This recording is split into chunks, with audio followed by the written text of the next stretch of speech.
Hey class, so I'm doing my black on black demonstration with kind of the revised assignment. So I'm just gonna kind of take you through here and show you what I got. I've made a setup here with some weights that were pretty close to black and a belt and kind of this ball I have that I use with exercise equipment. So I've got all that there and I've got it on some black foam core. So we're going to go through a process of lighting here. So what you can see is I got my camera on a tripod.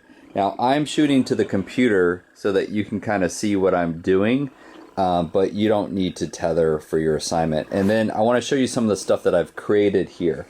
So I'm going to kind of move back. It's kind of a tight space, but I'm moving back to try to give you a better angle as you hear cardboard and stuff moving around. So let's see, from here above, you can kind of see, so here's the back of the camera, and then I'm showing you I've got some flags here going up. Here's the setup I made. So if you look up close, I'm using a push-up bar with an A clamp, and I've got some black foam core, and that is a flag because I have a window over there in that side of the room. And with that window, I'm using that window, and I'm using the little pull-down curtain as a way of being able to block light. So right now I've got diffuse light coming out a little bit, but I don't want it to hit too much on that side, so I'm flagging it. But right now I have a clip light, and I have this clip light attached to my shelving, and I'm using the white wall behind the computer as a reflector. So that is now my light source. So I'm going to do a single light source. The other lights in the room are going to come off in just a little bit here. But again, so here's my window. Now, if I wanted to have more diffuse light, I can simply open a door. I have some track lighting I could use to kind of pull in. But in this chaos of this small room, I've got a lot going on that I can do. Now, I wanted to block some of the light from bouncing because I've got my bare attic here in the shed. So, and it's it's coated with a reflective material to keep the heat in. So I'm flagging it with some cardboard I am using a light stand, but you could use whatever you could hold it up so that I can't have as much reflection. And I'm doing that because I could see the reflection on the top of the belt because the belt's kind of a shiny leather. So that's kind of my setup here I'm playing with. So, but once it's all said and done, and I'm going to take you through this and you can kind of see it evolve. So here you can see the results straight out of camera on this initial setup. There's some things that I like, there's some things I don't like. For example, you can see that I can see the little tape edge in the back of the background. So I have too much light hitting the backdrop. So I'm going to make some adjustments and some changes to try to help with that. I do like the diffusion so I don't have really blown out highlights overall, but I also would like to make it more dramatic so we have less area illuminated. So those are going to be my goals as I start to change this. A couple things. What I would do to start off metering, you could use your built-in light meter and meter kind of the highlight side and go from there. So my highlight side is over on the far side. The other thing that I'm kind of playing around with here is using my pocket meter app on my phone, or my light meter app in my case here. So this is an option.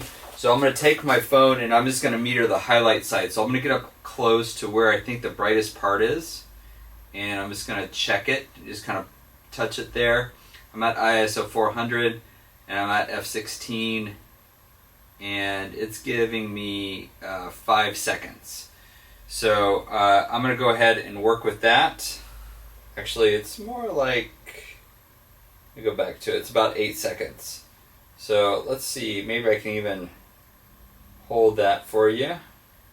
So I've got my current settings. They're a little too bright, but we'll just see. Here is 8 seconds. I've got it focused.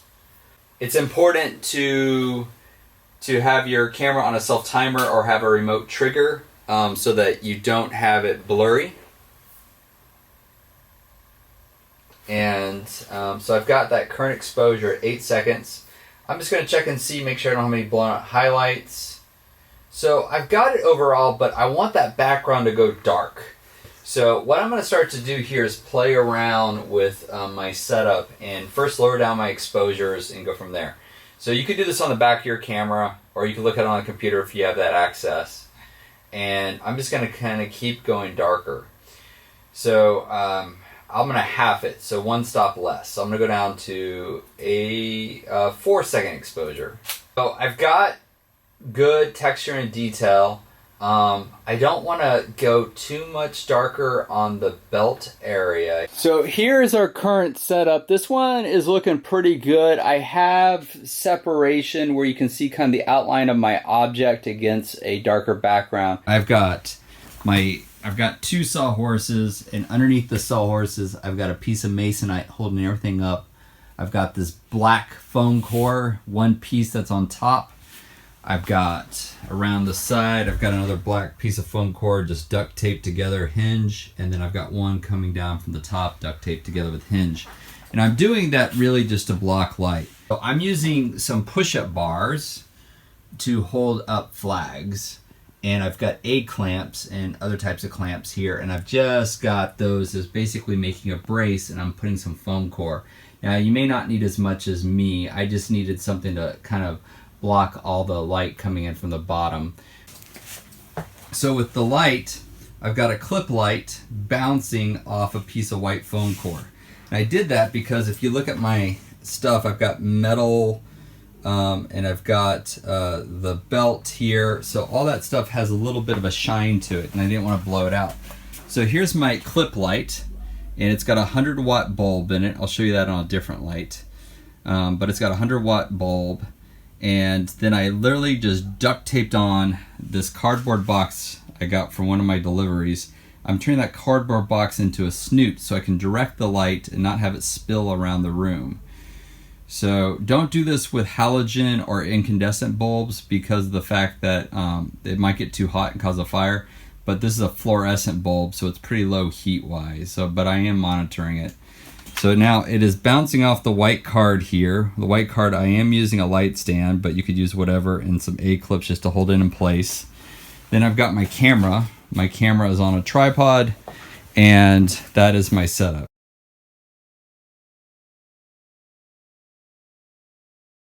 So on the big piece of foam core on the top, it's literally just being held up by one A-clamp that it's resting on the top of a light stand.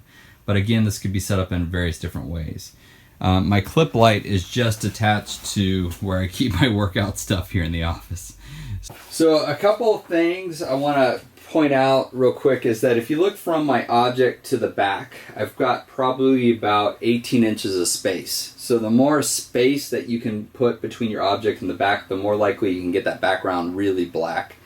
The dark background is black enough where it perceives darker than everything else. Now I'm gonna see if I can tweak the setup just a little bit with this one light and see if I can make it so that the weights in the bottom aren't quite as bright. So I'm gonna kind of modify things just a little bit. I've got some pieces of black poster board, and really what I'm just gonna do is kind of hold these in place at this point. I'm also going to watch out. I may have a tiny bit of a lens flare, so I'm going to kind of be careful about that too. If you had a lens hood, that would help a lot. But let me just see what I can do with what I have at this point here. But I kind of like where it's going. I like the results quite a bit. The visual emphasis is a little bit strong on the bottom, but it's more dramatic now.